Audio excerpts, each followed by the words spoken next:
Assalamualaikum warahmatullahi wabarakatuh.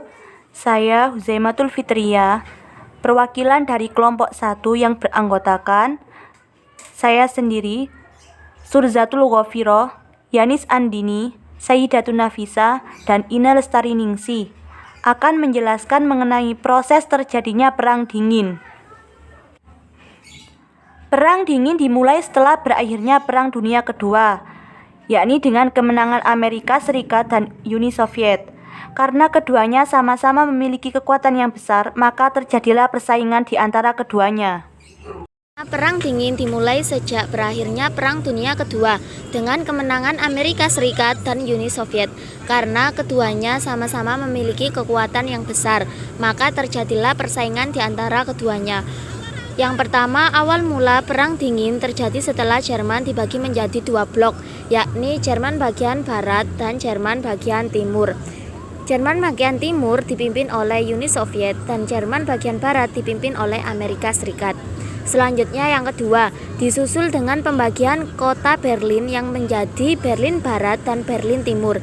Berlin Barat dikuasai oleh Inggris, Prancis, dan Amerika Serikat, sementara Berlin Timur dikuasai oleh Uni Soviet.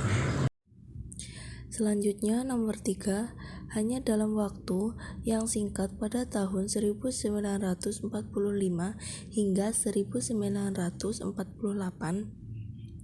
Uni Soviet sudah berhasil membentuk pemerintahan komunis yang terdiri dari beberapa negara. Di antaranya adalah Czechoslowakия, Polandia, Rumania, Hunggaria, dan Bulgaria. Melihat perkembangan yang selalu pesat, Amerika Serikat merasa terancam dan membentuk strategi politik kontramen-politi. Hal ini dilakukan dengan maksud agar bisa memecah perkembangan atau sistem politik dari pihak lawan. 4.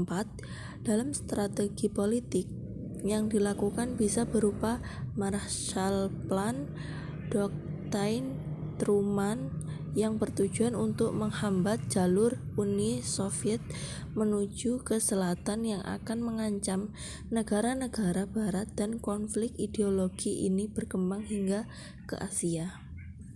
Sementara berlangsung terjadinya Perang Dingin di Eropa, di belahan bumi lainnya juga terdapat gejolak situasi dan kondisi yang bermacam-macam. Di antaranya adalah sebagai berikut. Yang pertama yakni perebutan kekuasaan atau hegemoni. Akibat kalahnya Jepang dari sekutu menyebabkan Korea dan Manchuria diduduki oleh Uni Soviet dan membuatnya semakin berkuasa di wilayah Cina dan Korea. Berdasarkan konferensi Yalta, akhirnya Korea dibagi menjadi dua wilayah, yakni Korea Utara dan Korea Selatan. Korea Selatan dikuasai oleh Amerika Serikat, sementara Korea Utara dikuasai oleh Uni Soviet.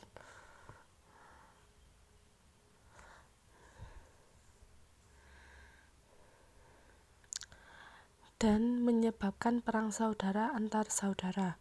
Sementara itu, posisi komunisme di Cina juga semakin menguat. Kuatnya komunisme juga menyebabkan berkembangnya komunisme di wilayah Asia Tenggara. Salah satunya Vietnam yang jatuh ke tangan kekuasaan komunis. Peristiwa-peristiwa saat terjadinya Perang Dingin yang kedua yaitu sistem aliansi. Pada saat Perang Dingin sedang berada di puncaknya, maka setiap negara yang sedang bertentangan melakukan usaha untuk memperkuat dirinya dan bergabung menjadi sebuah aliansi. Aliansi tersebut terpisah menjadi blok Barat dan blok Timur.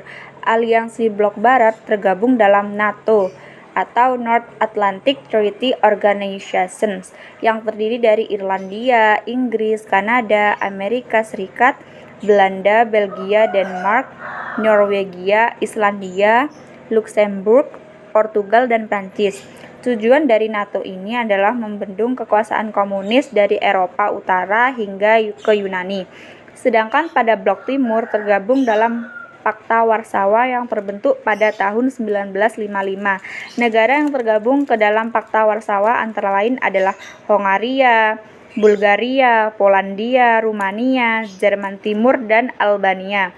Fakta Warsawa ini merupakan aliansi pertahanan dan keamanan negara-negara komunis.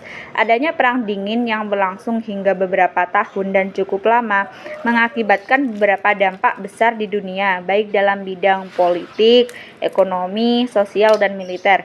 Hingga akhirnya kedua negara adik kuasa tersebut menyadari bahwa hubungan di antara keduanya sudah sangat memanas yang kemudian diakhiri dengan Perang Dunia Ketiga, sehingga pada tahun 1970 hubungan antar negara di dunia sudah mulai membaik.